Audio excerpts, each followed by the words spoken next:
Umumiy o'rta ta'lim maktablarida tahsil olayotgan o'quvchilar o'rtasida musiqa san'atini rivojlantirish maqsadida davlatimiz rahbari tashabbusi bilan Iqtidor maktab ansambli respublika tanlovi o'tkazib kelinmoqda. Bu orqali yoshlarning iste'dodini yuzaga chiqarish, ijodiy salohiyatini rivojlantirish hamda milliy madaniyatimizga hurmat ruhida tarbiyalash maqsad qilingan.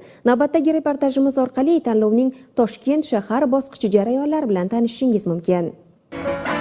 Iqtidor maktab ansambli tanlovi bu yurtimizdagi iste'dod va haqiqiy talant egalarini qo'llab-quvvatlaydigan maydon. Mazkur tanlov davomida o'quvchi yoshlar o'zbek milliy cholg'ularida jonli ijro mahoratini namoyish etib, milliy san'at an'analariga bo'lgan hurmat va qiziqishlarini amalda ko'rsatmoqdalar. 8-may tanlovning Toshkent shahar bosqichi o'tkazildi. Respublika kelajak markazlari tomonidan o'quvchilarning iqtidorini aniqlash, qo'llab-quvvatlash va ularni san'at hamda madaniyat yo'nalishlariga keng jalb etishga alohida e'tibor qaratilmoqda. Iqtidor tanlovi esa yosh iste'dod egalari uchun o'z mahoratini namoyish etish, tajriba almashish va katta sahnaga yo'l olish imkoniyatini yaratmoqda. Mazkur tanlov nafaqat iste'dodli yoshlarni kashf etish, balki milliy musiqa va san'atimizni yoshlar orasida keng targ'ib qilish, ularni vatanga muhabbat va milliy qadriyatlarga hurmat ruhida tarbiyalashda ham muhim ahamiyat kasb etadi.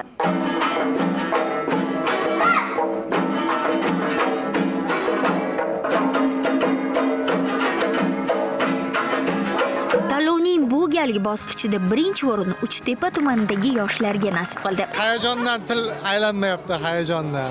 Rahmat. Xursandmiz juda ham. Tashkilotchilarga ham rahmat. Kutmaganda demaymiz, chunki qattiq harakat qilganmiz.